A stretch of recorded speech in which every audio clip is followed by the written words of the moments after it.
suñu jigéen di suñu xarit suñu doomu ndey Oumou Sow kon Oumou dañ lay jox kàddu gi rek nga nuyoog mbokk yi ginnaaw loolu rek ñu daal di dox dugg sa li nga xam ni mooy laaj ak tontu yi war a dox suñu diggante tey ci li nga xam ni rek moom la ñu war a waxtaanee. macha allah maa ngi rafetlu li ngeen ma seet si Sénégal 7 di nuyu ñi ñuy seetaan ñëpp macha allah di nuyu fans yi di nuyu képp koo xam ne rek macha allah mi ngi bëggee Oumou Sow di leen sant bu wér macha allah. Oumy ginnaaw ba nga nuyoo dañuy daal di xuus rek ci première laaj bi nga xam ni ku ñu dajal dañ la koy faral di laaj ndaxte nag man su ma xamee Oumou Sow wala ki la jegee xam Oumou Sow am na ñoo xam ne ñi dañuy dégg Oumou Sow wala ñu gis Oumou Sow te xamuñu réellement jëmm ji wala cosaanam ñu bëggoon nga dellu si Oumou Sow fan la cosaanoo ak jaar-jaaram. waaw macha allah Oumou Sow doomu alpulaar la mi ngi cosaanoo Kanel. sama papa waa Kanel la sama yaay waa Bappalel la macha allah ak wër soogi di doomu Sow sa boor ak Ajaratu Kumba Njaay juddoo amitié màggee Médina Fass sama kër papa ba ni ma màggee nii macha allah nekk taalibe Sëriñ Fàllu jaar bale Biddéew production bale Africa jaar les Inconnus de Fass jaar ci ay maître chorégraphie yu mag yoo xam ne tey jàngal nañ ma li nga xam ne tey mooy chorégraphie jaar ci Aziz Samb Oscar des vacances jaar Oscar des vacances jaar ci Viviane ba tey ma formé les Amazones ba macha allah ni mu demee nii daal ba fi ñu toll nii. foofu nga daane la fi laay rebondir mu mel ni les Amazones sax amoon na temps bu ñu leen les Amazones rek xel yëpp dina dem ci Oumou Sow mu mel ni loolu dafa mel ni dafa dem entre temps déggatuñu leen lu waral loolu. waaw ba léegi parce que Amazone Junior yi ñoo fi nekk ñoom lay jox clip yi ak yenn prestation yi su fekkee man tam maa ngi ci yeneen liggéey parce que occupation yi ma nekk daf ma ëpp doole maa ngi ci politique bi maa ngi SODAV conseil d'administration SODAV ci di fa représenter képp kuy def chorégraphie et tout di leen kaasal seen ay droits en même temps nekk ci sama business loolu moo tax temps bi mayetuma yu bëri ci loolu laa nekk mais Amazone yi ñu ngi exister ba fi ñu nekk nii mooy Amazone boutique Amazone politique tamit am na les Amazones de Cheikh Ba am na kon Amazone mi ngi dund ba tey macha allah. kon Oumy li exclusivité la xam naa peut-être Oumy day politique ndekete. loolu yàgg na politique bi dafa yàgg. kon da nga doon laqatu. non laqatuuma depuis temps wu Ablaye Wade ba léegi macha allah ñi ma xam bu baax. loolu ñi la jege peut-être mais ñu bari xamuñu loon ci facette boobu. non loolu moom boo tapé internet bi di nga gis yu bari ci sama parcours ci politique. waaw macha allah. campagne yeeg yooyu fesoo ci woon ba ñu xam ni Oumou Sow carrément mi ngi ci milieu politique. fes naa ci côté Médina boo tapé YouTube bi di nga ko gis di jàppale Cheikh Ahmed Tidiane Ba directeur CDC moom laa doon dooleel Médina ba ñu battre campagne avant législatif ñu dem wàcce taux bi ñu dem présidentielle gagné Médina ñun ñoo battre campagne macha allah. kon daal fi mu toll nii mën nañu wax politique bi Oumou Sow saf na ci sap. saf na ci sàpp parce que dafa nekk loo xam ne dafa bokk ci man ma bëgg ko macha allah. mais lan moo la xëy nga dugg rek dugg ci politique. social parce que nit day social te man dama social donc damay bëgg di dimbali selon li ma yàlla di dénk macha allah ma ñëw fekk sama leader Cheikh Ahmed Tidiane Ba nekk social di jàppale waa Médina ku feebar mu faj ku am problème mu dimbali la di dooleel waa Médina. loo xam ne sax du woon politique donc kon su ma fekkee sama DG di def loolu macha allah di sama mbokk kon man war naa ko mën a épauler jàppale ko man ci li nga xam ne moom laa mën ci sama en tant que porteur de voix di ànd ak sama ay éléments les Amazones di ko gunge macha allah. mais Oumy da nga wax boo xam ne ji wax bu ma xaw a jaaxal la da nga ni dama leen la lu la dugal ci politique nga ni social kon da nga jàpp ni social kuy def politique rek moo ko mën. non dafay fekk yow avant da nga socialoon parce que politique tey ji da nga war a social en même temps am yërmande fekk ñi nga xam ne seen loxo jotu seen ginnaaw ci li nga leen mën a jàppale nga jàppale leen macha allah loolu bu fekkee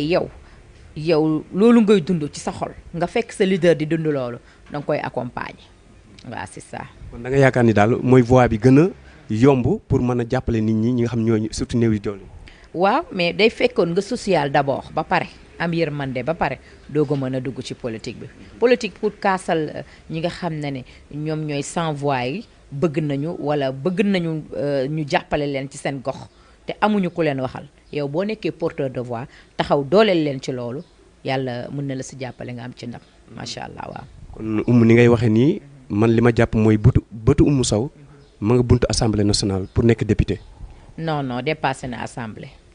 na assemblée moom wax dëgg yàlla nit ñi. kon yow fan nga xalaat ni tey si langue politique yi nga jot a dugg nii fa nga teg sa bët.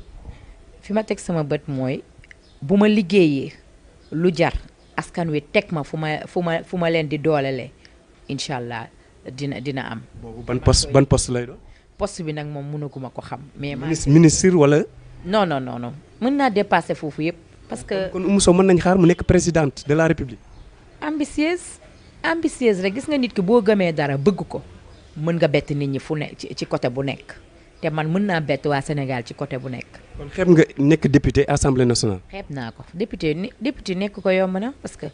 député yi may gis dëgg-dëgg man des nañu nekk sama référence quoi. ba jéggi na député kon ministre la ñu xalaat wala nga nekk président. sama bët dafa jéggi foofu yëpp. président. moom kay war naa mën a nekk président bu jigéen dafa war a am Sénégal lu tax ñun ku fi falu jigéen ñi ñoo la fal man bëgg naa ci àddina même bu dul Oumou Sow wala keneen ak keneen bëgg naa ci sama rêve gis benn jour jigéen mës a nekk président de la République du Sénégal loolu ci sama rêve la waaw waxuma Oumou Sow mais même bu dul Oumou Sow keneen na nekk jigéen daal bëgg naa ko. Oumou Sow yaakaar nga ni yow war nga mën a nekk présidente de la République. non man sama domaine u art la sama domaine boo may xool ci ministre de la culture nga may xool. nga wax bi kon da nga bëgg nekk un jour nekk ministre de la culture. culture war na mën a nekk parce que ñun ci culture la ñuy yëngu kon ci domaine bi ngay yëngu am ci expérience xam artistes yi fii métti ci seen côté xam seeni problème xam ñi nga xam ne dañ leen di ketal pour ñu jox leen ay ordonnance di leen ketal ba ñu xëy ba dee te amuñu kër amuñu lu ñuy dundale seen njaboot kon aar bi tey des nañ ko dooleel dañoo des a dooleel aar bi. da nga tudd SODAV mu nekk loo xam ne dañ ko jëmal mbootaay goo xam day taxawu li nga xam ni mooy artistes yi ak seen droit d'auteur yow nga nekk fa benn représentante ni ñu ko mën a waxee est-ce que réellement SODAV am na artistes yu bari ñu ngi leen di duut baaraam est-ce que li nga xam ni moom lañ leen dénk yéen a ngi koy doxal ba mu yegg si ñi ko yelloo. waaw macha allah PCA moom ak suñu directeur ak conseil d'administration bi ñu ngi def lu ñu mën ndax ñun dañoo toog pour kaasal ñi nga xam ne ñooñu fi teg tey jii côté chorégraphie man maa ngi leen di kaasal pour ñu am seen carte maa ngi leen di kaasal pour ñu am seen droit d'image maa ngi leen di kaasal pour lépp loo xam ne ñu ngi koy organiser fii ci dëkk bi pour ñu mën leen a jàppale financièrement ñu def seeni manifestation man loolu moo fay sama rôle nekkuma ci trésor côté xaalis bi nekkuma PCA nekkuma directeur conseil d'administration bi ci membre yi laa bokk di fa kaasal chorégraphie c'est ça. kon dañ leen di fay weer wu dee salaire. non awma fa salaire. mais am na ñu leen compal. compal mënul nekk parce que. non Oumou nañu waxante dëgg. ñun 3 ans. non Oumou nañu waxante dëgg. SODAV mënuñoo jël ay milliards injecté ko fa ba pare yéen ngeen fay dem maj bu fett si yàlla naa dee léeg-léeg même boo amul salaire dinañ leen compal. 3 ans dañ fa dem di dooleel SODAV di dooleel conseil bi te amul sax transport 3 ans. 3 ans ci suñu. soo leen am benn rémunération boo xam ne jox nañ leen ko. SODAV li ñuy am mooy chaque réunion dinañ jox ku ci nekk transport lañ lay jox. transport bi ñaar la 100000. mënul egg 100000. transport bi eggul 100000 moom. mais dégg naa ñu ni li ñuy joxe transport dafa fort. non eggul 100000. ndax gars yi di rey seen bopp. man de ku bëgg sax man bii di ñëw sax ma bàyyi la ak sama place parce que man maa ngi ci yeneen mais sant naa yàlla ci sama CV ci sama jaar-jaar ñu ne Oumou Sow première. maison bi fi njëkk toog si côté droit d'auteur et tout biñ fi samp privé Oumou Sow bokk na ci premier conseil d'administration bi ci bokk na ci man loolu sama fierté la ci sama CV lay bokk mais pour xëccoo dara dépassé naa lool sama palais de la République a ngi nii ma toog waaw man Amazon boutique mooy sama palais léegi rek gis nga livreurs yi dañuy ñëw di dem di livrer ay lait de corps anti-taché partout dans le monde États-Unis fépp la ñuy dem yóbbul leen. yaa ngi publicité nag dugguñu ci loolu. non dëgg yaa ngi pip bàyyi sama activité bàyyi sama lépp ñëw nangu inter ak Sénégal 7 mais dama la bëgg a wax ne rek que Oumou occupation tey jii day xeexal aar rek ndax ku fàttali la fal sa foo lekk dina kii mais fi mu toll ci yi ma nekk daf ma dépassé ba nga xam ne bëgg naa sax prochainement ci conseil bi am keneen danseur bu ñëw remplacer ma doxal loolu. mais lu tax nga dafa mel da nga découragé te bu fekkee yow li nga wax moo la tax a jóg doo mos a découragé fekkee intérêt peuple bi moo la tax a jóg li ngay def bu ñu la si doon jëm ay paak ak pusa sax doo mos a dellu gannaaw mais bu fekkee da nga dem ba ci biir di rocceeku naa damay ut ku ma remplacer kon découragement ñëw na. non dama bëgg ñu mos comme xalaat bi nga wax nii xëy na am na ñu koy xalaat que dañu am SODAV salaire que dañu am lii ak lii ak lii man je préfère am keneen ku ñëw toog à ma place dem doxal loolu bu boobaa dina ma mën a dimbali pour leeral lu bëri incha allah loolu rek la. macha allah am na solo ci loolu bala ñuy jeexal milieu boobu nga xam ni entre parenthèse si politique beeg yooyu ki nga xam ni mooy si waa APR yi jamono yi saf na sap waaw muy diggante Cissé Lo Farba Senghor Yakham Mbaye et tant d'autres yoo xamante ni ñoom ñi ngi jamante seen biir di waxante ay wax yoo xamante ni ji si ñoo xamante ni ñoo bokk même famille yow nga nekk ci milieu politique bi boo leen jegewul soriwul tamit jege nga leen naka nga mën a jàngate loolu. ni ma ko mën a jàngatee mooy ku nekk jaar na fi def politique dem te am na ñoo xam ne ba léegi mun nañu siggi xool askan bi mën nañu toog ak ku nekk ak auteur donc kon ñoom ay kilifa lañ man li may ñaan ak li ma leen di conseiller mooy nañu teg lépp ci suuf joxante loxo te xam ne Sénégal benn bopp la kenn mënu ko xar ñaar àdduna amul solo liñ naan bu néewee jeex bu ñëwee léegi sax day jeex. kon loo xam ne du éternel il faut nga sóoraale ëllëg bu fi ñeneen ñëwee toog na rafet man loolu laa gis parce que ana ndam si yàlla si Tanor Dieng bërki démb bi ñu ko yóbboo ngeen ñeen yëkkati ko dugal ko ci bàmmeelam war nañu xam ne àdduna amul solo yàlla ni mu def ba yóbbu ko fa ñun defuñu lu tax ñu toog fi ñoom it defuñu lu tax ñu toog fi Tanor deful lu tax ñu yóbbu ko mu dem wuy ji boromam kon man dama gis ne àdduna bi dara jaru fi xëccoo lu dul juróom-ñaari perkaal yi doo yóbbu milliards yi sax ci compte yi te compte yooyu noonu lu waay denc ci sa compte man ñaan naa la te yàlla rek a tax génn ko def entreprise dugal ci jeunes yi liggéeyul ñu mën a liggéey am dara ndax jamono metti na trop waaw. tey nag soo amoon message boo xamante ni ji da nga koy yegg ñooñu nga xam ni suñuy papa lañu suñuy nijaay lañu te ñu nekk ay référence ci jeunesse su sénégalaise ak jeunesse su africaine yëpp ak monde bi yëpp sax laay wax tey ñu am comportement boo xamante ni c'est indécent si je peux m'exprimer ainsi alors loolu yow soo amoon message en tant que citoyen en tant que tamit sénégalais de bon teint nga nekk ci milieu boo xamante ni ji c'est un peu complexe ah soo amoon message boo xam ne da nga koy adressé ñoom directement là waxuma sénégalais yi ñoom lan nga leen di wax. li ma leen di wax mooy en tant que porteuse de voix nekk ci aar bi te bu ma waxee samay nit déglu ma macha allah àddina déglu ma sax laa bëgg a wax kon na ngeen nekk ay référence parce que bëggu nañu am ay magu référence ëllëg xale yi bu ñu toogee ci école bi di jàng écrivain yi di bind ñu naan diwkat référence la woon parce que am na ñu fi nekkoon ñoom Mamadou Diack ñoom ñi ngi fi woon Léopold Sédar Senghor am na ñeneen Cheikh Anta Diop am na ay références yoo xam da ngay dox sax xale yi naan la man dama bëgg a nekk comme Cheikh Anta Diop dëgg-dëgg ñi ngi leen di ñaanal comme nag suñu DG Cheikh Ahmed Tidiane Ba directeur général CDC moom référence la kenn mësu ko dégg ak naataangoo politique am yi nekk Médina bu ay militante ñëwee sax ne ko diw def nañu dara def naa non ñun ñëpp benn lañ man ku mel noonu référence la ci man DG référence la ci man Cheikh Ahmed Tidiane Ba nañu mel ni ñoom di jéem a rafetal ñun aar bi ñu ngi koy rafetal mais ñoom ñu rafetal politique bi pour ëllëg ñu am wayu rafet. kon ci loolu rek dañuy tëj parenthèse boobu nag jàll ci li nga xam ni mooy sa manin ku wax Oumou Sow xam ni Oumou Sow yaakaar naa ni fecc lañ ko gënoon a xamee ku wax Oumou Sow maanaam ci li nga xam ni mooy bale fecc bale wala def ay chorégraphie yoo xam ne ji macha allah lañ ko gënoon a xamee Oumou Sow d'un coup ñu ni Oumou Sow ma ngay taasu d'un coup ñu ni Oumou Sow dugg na ci musique bi lépp ci milieu art bi la mais mën nañoo xam ñiy seetaan peuple bi ak askan wi rawatina waa diaspora ñu xam Oumou Sow lan moo ko jëlee ci fecc mi nga xam ne moom lañ ko xamee woon dem dugg carrément ci musique bi tey. xam nga nit da ngay innover mënoo tout le temps booy dem extérieur di jël ay wayu yeneen artistes di dem di ko playback foofu di ko chorégraphie léegi nag sama ay fans yi nekk extérieur ne ma pourquoi munoo def sa son bopp comme Calamoana ni mu daan def di def son boppam di def chorégraphie boppam di jouer donc di def spectacle am loolu moo gën a rentable que ngay jël di promotion jàmbur yi di ko def ma ñëw Sénégal ma posé la question wa sama manager waxtaan ak moom mu ne ma effectivement liñ la wax dëgg la da nga war a def loo moomal sa bopp parce que 95 Oscar des vacances yaa jëloon meilleure actrice imité Fatou Mbaye Diallo te loolu voix nga ko defee woon imité leen nga jël ci meilleure actrice kon loolu boo ko travaillé sa voix nga dem ci Papis Konaté mu defaral la son war nga mën a am loolu ma dem Papis Konaté defaral ma bi ma defaree commencement bi nag metti woon na baat bi daa sew lii ak lii ma dem ak Kanel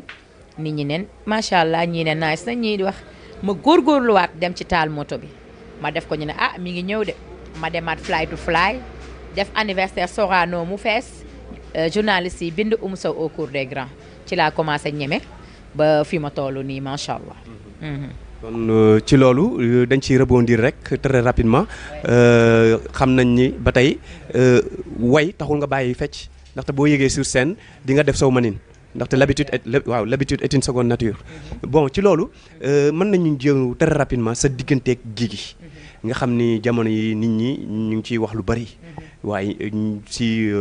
tournage bi ngeen def clip bi ngeen mujjee génn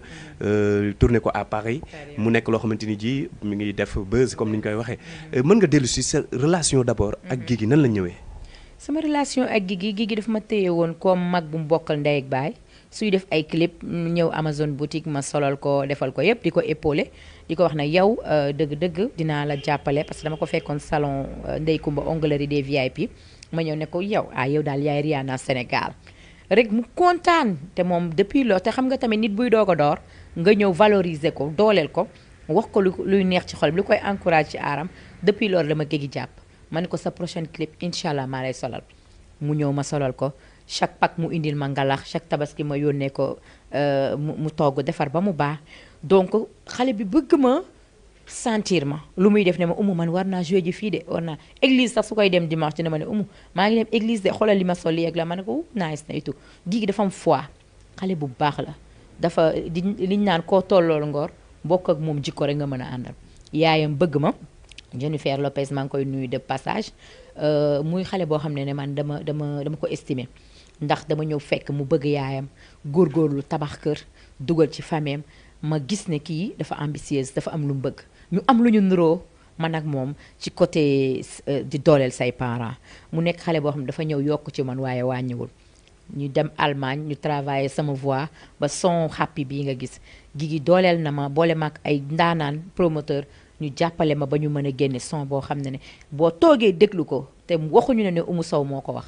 moo ko way danga naan déedéet kii du Oumou Sow parce que dañ ma wayloo par rapport ak avant taasu bi mu génn indi ma ci beneen style te nag am na 4 morceaux yu may waaj a defal en tant que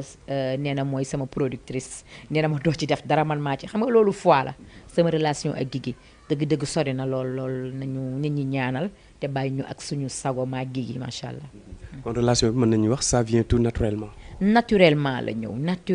la ñëw bokkuñu xeet tarixe bokkuñu dara mais Guigui day wax ci Serigne Touba day wax ci man Guigui daf ma jaaxal tabaski bu jotee seen kër dañuy féete tabaski di teg ay xasaayitu Serigne Touba man Guigui daf ma impressionné man daf ma jaaxal daf ma impressionné dina dem incha allah xale bu baax la macha allah. kon yaa ngi moom am ngeen ay projet yoo xamante ni ji. fi mu toll nii à l'avenir war ngeen ko réaliser. waaw dañ koy réaliser incha allah nee naa ko même man bés bu ma génnee ci aar bi sax dinaa la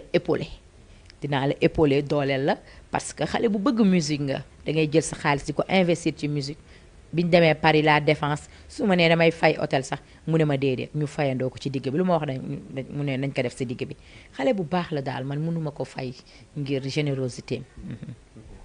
ci loolu dañuy rebondir dem ci beneen facette boo xamante ni ji laata ñuy ñëw ci question boo xamante ji question d'actualité la amoon nay temps bu ñu nee les Amazones ñii dañ naa la gazelle voilà mu nekkoon ñaari composantes yoo xamante ni ji ay groupe de danse la ñu woon benn bi sa doomu ndey Ndeye Gueye moo ko jiite woon beneen bi yow nga jiite ko amoon nay temps doon nañ ci wax ay wax jàppal bàyyi xam nga rek Sénégal léegi à un moment donné bon nekk ngeen ay mag nekk ngeen ay mère de famille ay responsable léegi relation bi nan la demee léegi. waaw relation bi léegi la gën a ratax parce que avant Amazone moo jur Gazelle moo jur Lion moo jur les Signares Amazone daara la woon rek ba ku ci nekk mën nga ñëw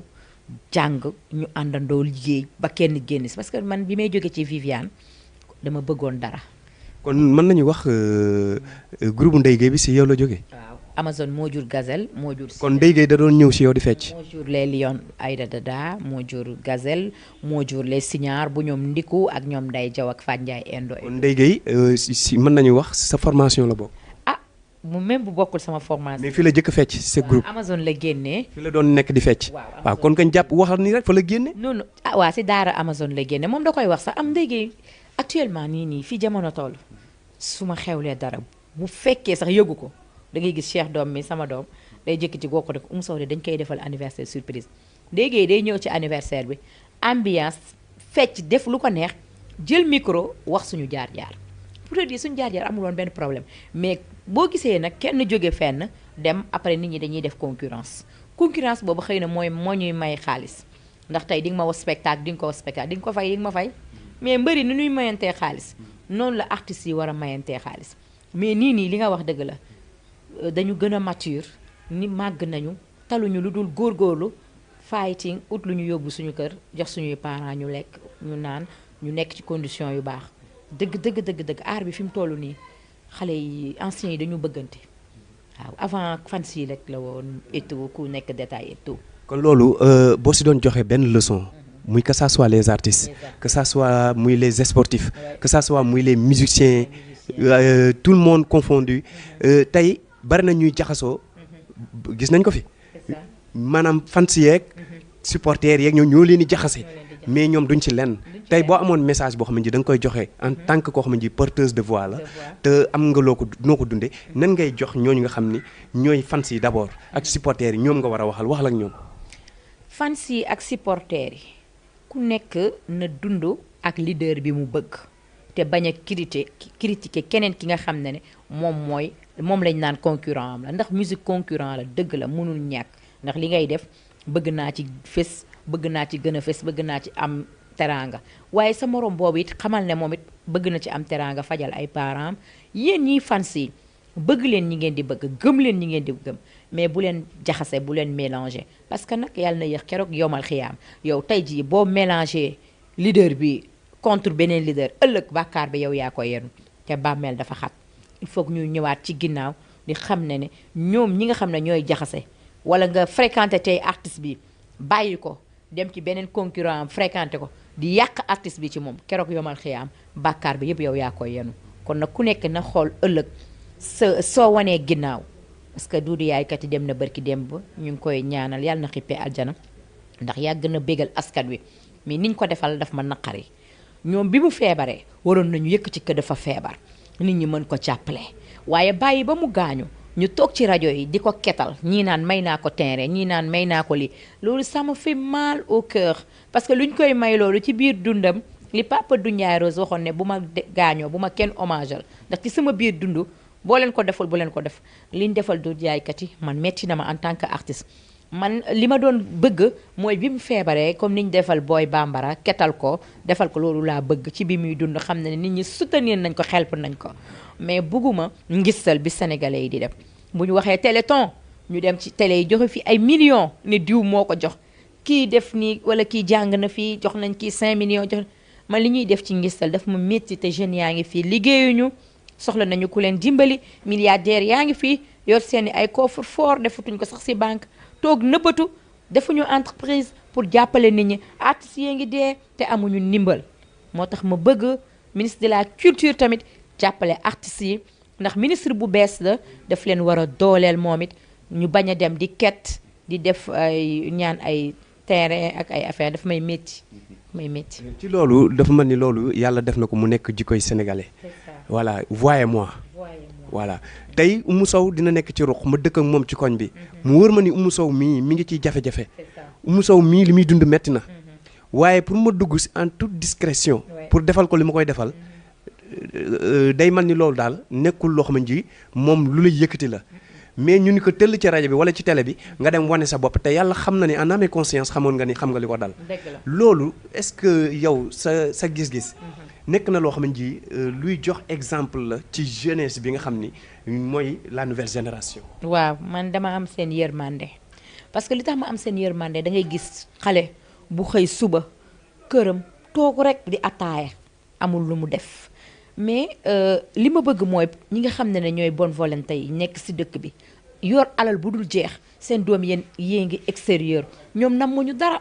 tey ji booy seet sax njabootuñu mais alal boobu l'islam nee na tey boo ci deewee ñu jël alal boobu séddoo ko képp ku ci def naka satul noonu bàkkaar la ci yow nañ xalaat loolu ñu jàppale jeunes yi ñu bañ a def ngistal ñu bañ a def wanewu voyez-moi nit ñi ngi doolelante ci biir kër yi wala nga xam ne parent famille bi yoruñu nga dugg fa nànk tegal leen ceeb tegal leen diwlin bëggoo sax ñu ne diw moo ko joxe am na ay nit yu am diine yu koy def ci réew mi am na ñu am l'islam ñu koy def ci réew mi mais man daal loolu lay lancer appel ñu ne jeunes yi tamit bañ a nekk yaafus bañ a toog di nelaw di naan ataaya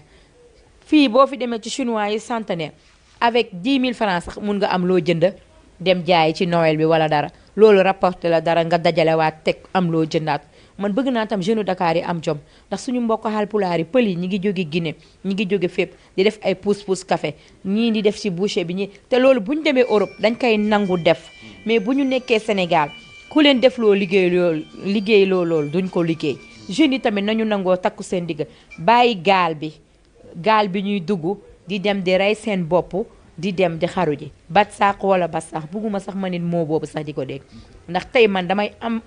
damay rus su ma demee Paris nu may gisee ñuy def ay mbaar ci mbedd yi su ma jëlee itch bi di daw ni nga gis leen ñuy nekk ci mbaar yi africains yi tëdd ci mbedd mi ak sedd bi nu mu seddee ñun tëdd ci mbaar yi di sangu amuñu fu ñu dëkk tubaab yi loolu c'est honteux loolu dafa ruslu en tant que africain ngay dem ci pays tubaab yi di fanaan ci ay mbedd di def affaire clochard man bëgguma loolu bëgg naa ñiy dugg ci gaal gi di mbëkk avec 100 000 francs avec 50 000 francs am na GIE bu nekk Tëngéej wax dëgg yàlla te sëru góor gi Njaay di ko def dama ko akoo Njaay dama ko fan ci côté boobu dañuy def benn nat ak 100 000 francs jigéen ñi ngi ciy liggéey ba di ci gagné ay 1 million kon nag nit boo réalisté mën a épargner sa bopp di nga ci mën a génn ñu bàyyi gaal bi ñuy dugg di fay ay 400 000 di dem di dee ay Mauritanie autorités yi nañ ci jëlaat seeni disposition ñu dem di ut ay sécurité yoo xam ne fépp fu ay gaal daan déparé ñu teg fay balaa ngay départ ñu jàpp la buñ la tëjee benn mois ci kaso bi dootoo duggati ci ay gaal di dem dëgg-dëgg man contre ma leen mais nañu xool beneen yoon bu dul dem di rey seen bopp c'est ça dañoo am avenir. mu ci li nga wax nii dafa am question boo xam ne ji daf ma traversé la tête muy joxe nga fi ay directives joxe nga fi ay conseils joxe nga fi ay idées yu pertinentes mais jusqu'à présent est-ce que mën nañu xam xalaat yu rafet yi Oumou Sow teg tey nii ah est-ce que Oumou Sow lan la defagul moom it envisager ko pour dimbali jeunes yi wala dimbali ñi nga xam ni ay jegeñaale li ma defagum mooy góorgóorlu ci entreprise bii ma nekk yor sama tailleur yor sama ñi nga xam ne ñoo may jàppale chaque mois lu ma am jox leen bu dee 5000 francs la wala dara la sax ci ñoom li ñuy am parce que ñoom lu ñuy am bëgg nañ ci may seen yaay bëgg nañ ci fay ay courant bëgg nañ ci ñoom it jëriñu te jamono metti na léegi da ngay gis sax tailleur sax nit ñi journée lañ koy jël léegi boo jëlee nit par mois chaque 15 jours nga fay ko dina mun a am lu mu mën a xoggali ko que mu toog këram sax di ko fortaatu boobu mooy tane sax que bi nga xam ne da ngay dem sax des fois nit embauché la ne la fin du mois dama lay fay fin du mois boobu mën na la dawloo di la dagg-dagg di la sànni ay 15000 ay 10 000 man je préfère am ñoo xam ne chaque fin du mois chaque 15 jours dinaa am lu ma teg seen loxo ñu dem ñu ne fat seen ay turu góorgóorlu jàppale seen ay famille jàppale seen bopp ndax jamono dafa métti donc man loolu la am naa nag loo xam ne maa ngi koy yéene di ñaan président de la république Macky Sall incha allah rabbi jàppale ma ci loo xam ne jeunes yi laa bëgg a jàppale ci benn entreprise bu ma bëgg a def pour nit yi góorgóorlu ndax tey les amazones de Cheikh Ba am na ñoo xam ne ay coiffeuses lañ am na ñoo xam ne ay perleuses lañ am na ñoo xam ne ay couturières lañ bëgg naa leen dugal ci loolu chaque mois ñu ciy gis seen bopp. kon entreprise ba ban genre entreprise lay doon. entreprise genre complexe la. waaw complexe boo xam ne day former. day former am ñoo xam ne dañoo ñëw nekk ay maître tailleur di leen jàngal coupe di leen jàngal lan mooy coiffure et tout. am beneen salle boo xam ne côté chorégraphie la ñi nga xam ne dañuy ñëw pour ñu jox leen ay chorégraphie et tout am naa samay élèves ñu ngi fii toog ñoom ma jox leen ko ñoom it ñu leen di diriger chaque mois ñoom it ñuy fay genre salle de sport la en même temps mais chorégraphie. mais loolu est-ce que tamit dina am suivi parce que gis nañ fi ay genre complexe ay genre centre de formation formé ba pare amul suivi bàyyi jeunes yi ñu dem amul sens. non non man ni togg ba pare te joxoo ko nit ñi ñu lekk teg ko ci mbedd mi bon. yaa ma gën a xam parce que tey jii soo leen formé woo jox leen ay tissus yu baax jox leen ay perruque ñu liggéey ko dañ koy dem jaay mu am secrétaire am lépp léegi suñ ko jaayee léegi ci fin du mois bi bu jotee ku ci nekk ñu ne la lii nga am lii nga am lii nga am sa salaire dañ koy jaay waaw. voilà kon dañuy tëj parenthèse boobu rek daal di dugg ci li nga xam ni moo fi def actualité ci semaine bi muy game bi comme ni ñu ko mën a waxee muy clash bi nga xam ni dox na ci diggante ki nga xam ni mooy Dip Doundou Guiss Guiss ngaak son frère Ngaaka Blindé ak ki nga xam ni mooy Omzo Dollar ak Lyrical mu nekk ñoo xamante ni ji wax nañ ay wax yoo xamante ni ji bon loolu ak rap ñoo ànd mais niñ ko façon bi ñu ko waxee yow ban gis-gis nga ci. waaw li ma ci gis mooy li ma naan comme mbër yi ñi ngi mayante xaalis ñoom dañoo war a mayante xaalis ñoom rappeurs yi war nañu mën a def concert boo xam ne benn Dip benn Ngaaka Blindé benn keneen ku dul moom ñu def concert bu mag woo fans yi ñu ñëw ku ci nekk woo say fans xam nga fans bu ñëw dina jënd ticket mais ticket boobu bu dee 5000 francs la sax wala 2000 francs bu paree ay millions la ñu toog seen ruq clashante foofu ba mu neex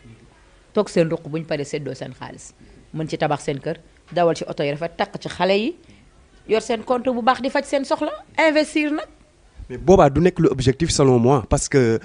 ñoom message bi ñuy xaar ci ñoom rap bi nga xam ne comme suñu frères yi suñu grand frère ni ñu ko doon def ay DJ Awadi ay waaw ay Dogeti ba ci génération ay Fada Freddy Ndongoti xam nga ba ci Black Mbooloo ñoom xam nga. ñoom ñëpp ba ci vidéo bu bees ay messages yoo xam ne boo ko dégloo dañuy dénoncer les maux dont souffre la société mais malheureusement léegi suñu demee ba ñoom seen biir dañuy def ay son seen côté rek la yem mais kon loolu ça n'a pas de sens. waaw évolution dafa war a am ci seen biir wax li société bi di dund li seen di moromu jeunes yi di dund li ñuy gis ci biir kër yi rayaate bi maanaam léegi nit ñi dañu aigri da ngay wax ak nit tuuti rek sax xolam tàng fekk merewul ci yow meree na feneen am na problème bu mu bëgg a faj wala ay stress yu nekk ci moom mënu ko mu jëkkati paaka jam wala dara tey boo demee camp pénal cas yooyu bëri na fi ñu wax ci cas yooyu déjà thème yi ñu war a développer ci réew mi bëri na delloo si nit ñi dem góorgóorlu ji soo amul loo def nga xëy ñàkk sax boo naanee ndox tëdd sax nga xam ne yàlla moo ko dogal ci yow waaye boo xëyee taqal say dàll dem uti ji loo mën a dóor waar entreprise yaa ngi fi ngay déposer say affaire bu yàggee di nga gis ku la woo journée 2500 yaa ngi fi journée 10 000 gis naa démb waa port yi doon wax journée 10 000 francs tey boo ko xoolee ba weer bi dee 300 000 lay doon kon boo réalisté nii lii laay dundee lii laay lekkee di nga ci mën di génn kon rappeurs yi am ngeen leneen ak leneen yéen ñi nga xam ne yéen a ngi clashante seen biir Dip yow référence nga waa Grand Yoff nga nit ñi bëgg nañ la Ngaaka Blindé xale yi bëgg nañ la bërki Dembo Njaay bi nga amee sa tolof-tolof ñépp la sotle dëgg la ñu fan la bëgg la kon yow am na leneen loo war a mën a apporter askan bi yow tamit lu dul loolu ñi ngi leen di béggee bu baax ñun dañ leen di santé dañ leen di like mais nag li ñu bëgg mooy ngeen indi li nga xam ne moom mooy problème société bi ngeen teg ko ndax daara ji représenté na Sénégal partout dans le monde Freddy Fada El Hadj Man jamono yi nga xam ne maa ngi leen di fekk ci seeni temps donc ki nga xam ne moom mooy nu tuddati DJ Awadi macha allah représenté na hip hop fépp Galsen kon nag bokk nañ vol bokk nañ lépp mu ñuy dem ay spectacle yu mag ay festival yu mag DJ Awadi kon ñooñu ay magum aar lañu ak Dégéti di ku baax moom it am loo xam ne wane na ko tamit ci côté hip hop bi ma leen di ñaan en tant que seen sœur waxewu ma ko leen dama bëgg rek ngeen suudewu jéem a def spectacle bu mag may ko askan wi ci ay mots yoo xam ne day yedd jeunesse bi mais clashante bi mayantewul xaalis. ci loolu tamit am na loo xamante ni ji Olof Njaay dani loo nekkul taalibe mën a nekk sëriñam te gis nga àdduna dafa toll fu nga xamante ni ji jamono comme ni nga ko waxee metti na ba ku si nekk li sa bëgg-bëgg moom ngay topp sans autant que nga xool li nga seq ak doomu aadama yi seera la kon ci loolu tey bu fekkoon ni par exemple yow si jamono yi ñu toll nii nga xam ni am na looy représente am na loo xamante ni ji tamit ñoo xamante soo waxee ñu dégg la gis nga dañ ne artiste bi musicien bi wala ki nga xam ni moo nekk porteuse de voix wala porteur de voix dafa mel ni benn papier. c'est ça. peuple ngelaw li maanaam fans yeeg public bi ñooy ngelaw li fu ñu la fekk dañ lay emporter yóbbu la parce que dañ ni doolee jën doolee public doolee artiste bi public bi kon yow ñoom ñi nga xam ne ñu si bari am na lu ñuy def public boobu ak fans yooyu ñoo leen di pousser lan nga leen di wax li ma leen di wax mooy nañu bàyyi jënd pirate bi te jënd original bi te man sama papa daf may wax seen fans yi lan lañ leen di apporter mbaa du ay clash ak kii laa kii ngeen dugg ci ay jataay ñuy yuuxu kii di clash ki mu ne ma bu fekkoon seen fans yi chaque mois dinañ def 5000 francs wala 1000 francs ne compte ngeen teg compte boo xam ne dañ ciy dugal 1000 francs kon si un an yi dina leen apporter leneen mu ne ma fans dafa war a jëriñ ki nga xam ne moom lay dooleel tey boo xoolee fans Wally Seck yi Faramareen yi nga xam ne macha allah ñi ngi fi boobu ba léegi bi Wally débuté ba léegi xale yi dañuy cotiser di dem di def social di dem ci prison yi di dem fépp macha allah fans Coumba Gawlo lay ainsi de suite dama leen di gis mais dama bëgg fans di indil dara ki nga xam ne mooy leader am di ko dooleel mais pas ci ay détails su wootee grand théâtre nga dem jënd ticket nga dem nga dooleel ko su jénnee CD ngeen dem ut benn somme dajale ko dem ne ko lii kat ñoo la ko jàppalee pour CD yi parce que artistes yi dañu sonn dañuy sagu rek artistes yi dañu sonn fu ñuy dem foog ñu dem ñu habillé leen fu ñuy dem foog taxi sax des fois da ngay invité nit man dama nekkoon Dakar TV International animatrice la en même temps dama li titi naan jigéen day jinax day bëri pax man macha allah dama polyvalente man foo ma woo ma wuyu la loolu ci deret bi la foo ma woy ci théâtre def naa ko ak Tan Bombé mu réussir macha allah je suis une personne boo xam ne foo ma woo dama lay wuyu parce que loolu laa gëm sama formation samay maître chorégraphie ci bale yi ma daan def lépp lañ ma jàngal kon alhamdulilah rabbil alamin Papis Konaté ci côté baat ci côté mélodie su may taasu nii sax danga naan ñun luñ jaaxal mooy sooy taasu dangay mel ni dangay way dem naa studio temps yi ñu wax ma loolu parce que dañ ma jàngal live sax boo fi duggee waroo ñëw rek yuuxu bëreet boo duggee ci live danga war a déglu 2 minutes dugg ci tempo bi doo ko mën a yëkkati ci style bi nga nekk kon moment bi ñu toll artiste toll na foo xam ne ak ay fansam dañ leen war a épauler ndax yow tey yow yaa ngi nekki sama fans la mais tey am na artiste boo xam ne boo ko laajoon 50 000 wala nga laaj ko 10 000 fi mu taxaw wallaay mënula ko génneel kon artistes yi dañuy dem ak sutura di dem ak sac te bëgguñu ko xaawi seen sutura yéen fans yi yéen a war a dooleel artistes yi selon di jënd seen CD bàyyi pirate yi ci mbedd mi selon di bu ñu wootee ngeen ñëw mobiliser feesal ko mais bu ñu artiste wootee fenn bu feesul rek nga gis commencé gars yi di clash di la wax lu nekk ci internet bi mais artiste boobu au moins am na fitu organiser am na fitu songu benn salle mais am na grand yu fi nekk te amuñu fitu songu salle boobu loolu c'est à encourager dama bëgg ñu leen di encourager c'est ça. ci loolu laata ñuy tëj détail bi parce que li ñu jagleen ci waxtu mi ngi dem jeex Oumou gis nañ la sa présence lu bari ci spectacle sa présence ci Wally dafa bari trop voilà macha allah loolu par rapport ak yeneen artistes yi est-ce que am ngeen relation boo xam ne ji maanaam ratax na ba nga xam ne ñoom it bu ñu xewlee nga war a mën a dem def fa teew. sama relation ak Wally Seck dafa naturel ba dañ koy nëbb man ak moom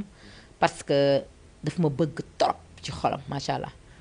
man nag ma bëgg ko bëgg goo xam ne. mais lu tax ngeen koy nëbb. parce que nit ñi doy nañu waax tey doom de pare bi ko xool ni ma Wally def. may jaabante ci scène bi di ko dee naan ko wayal diw waxal ak diw mu naan ma yaa ngi tiitaru rek di wane na sa scène nga nekk le lendemain hôtelam tam ñu nekk di xàppi di free Wally daf ma ñeme tey lekk sax su ma ko yoroon wallaay da koy këf ci man lekk ko te loolu du ku nekk la koy defal bëgg ma ñuy waxtaan otom bu ñu sëggee nii rek waxtaan nañu waxtaan boo xam ne man ak moom rek la ak yàlla balaa ngay ñëw di snap di kii sax ñun arrêté nañ suñu wax du dara mais xol laa ko téye ma bëgg papam depuis mon enfance parce que papam dama toll woon ci siiw bëgg a siiw bëgg lu ma feeñal papam di ma woo ci ay clipam maanaam te loolu te ndaana artiste bu ndaw daf koy soxla pour ku koy génne papam bokk ci ñi ma génne ñi ma wane donc may kontaan ci moom di remercier Thione Seck de passage Wally Seck nekk koo xam ne moom ak Momy Seck ak Mouhamed Seck frère am parce que man booy seet sax nee naa ki ne Mouhamed laa séddoo ndax Mouhamed damay bëgg ci Wally léegi woo ko léegi dara mu wax ko Wally def ko Wally tamit nekk nañ ba Paris mu am benn restaurant bu tudd restaurant Faramareen maa ngi nuyu Jabu de passage ak sëram donc ñu nekk restaurant Faramareen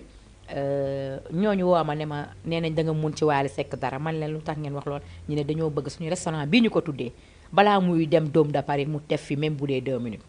ma woo Mouhamed Seck woo Ndiaga Euro maa ngi koy nuyu de passage moom it Ndiaga ne ma ma ne ko mënuma jot Wally parce que numéro pare mu mënuma ko jot mu ne ma ne ko dafa am message bu ma bëgg nga waxal ma ko Faramareen logo baa ngi nii numéro tel la na fa dem assister fa inauguré leen ci sama tur waa léegi man Wally war naa yónni manager man woo manager am rek wax ko moo boobu Wally Seck war a sañse ba jikk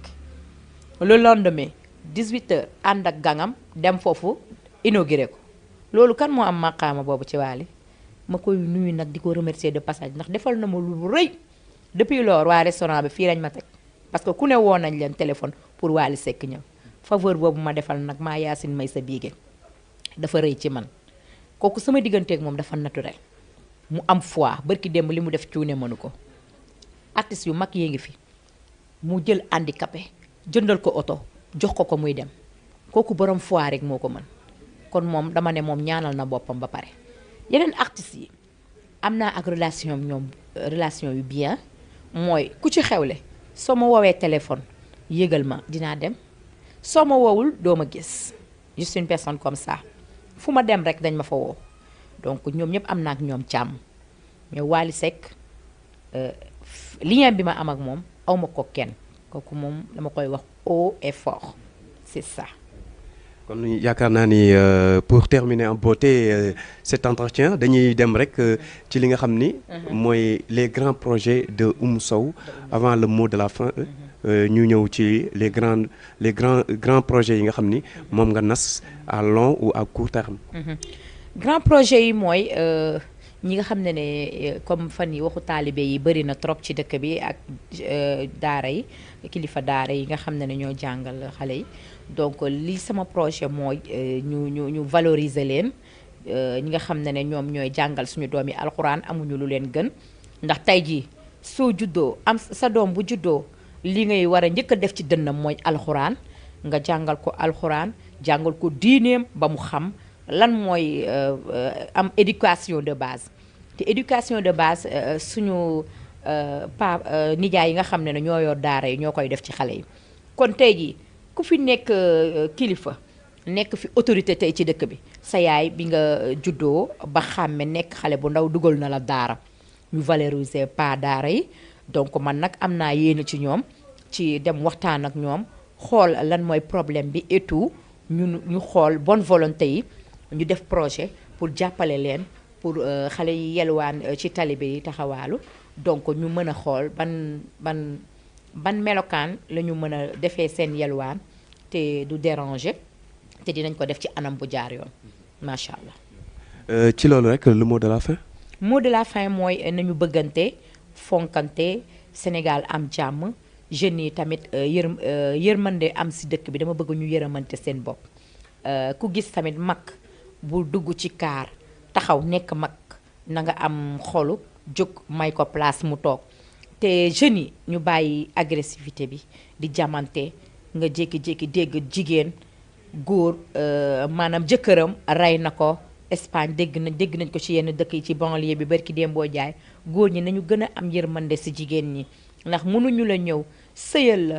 la bàyyi papa bàyyi yaay bàyyi ay góor yoo xam ne taxawoon nañu pour bëgguñu pour takkuñu ñu bàyyi leen ne yow lañu opté ñu sëy ak yow nga ñuy maltraité di ñu dóor ba ay rey di ci xew bu jëkkër demee bay rey jabar yaa problème bu fekkee tamit dépense dem na ba dëgër mu wóor la ne uti nga ko amoo ko ku jigéen ki mi ngi dem di lebi ay leb lu nekk di togg débrouiller ndax jigéen ñi dañu sonn muñal nañu góor ñi ba sonn. yaay gis góor tamit buy ànd ak jigéen dem ba jekk dem tekki beneen ñaareel maltraité aawo bi ba dóor ko ba mujj ko rey kaso bi boo demee lu nekk ngi ci chaque jour boo demee tribunal da ngay jooy parce que doo mën a concevoir ñuy plaider yenn affaires yi nga toog di ko seetaan doo ko mun. man bëgg dem sama doom bu mu fa demee ay xale yu amoon problème nii rek ay jooy la fa jëlee ba jour boobu reerul deful dara parce que nee na man yaay mun musuma xalaat ci àddina ndax kaa yu mel ni am na. ma ne ko baax na mooy tax nga xam fi ngay teg sa tànk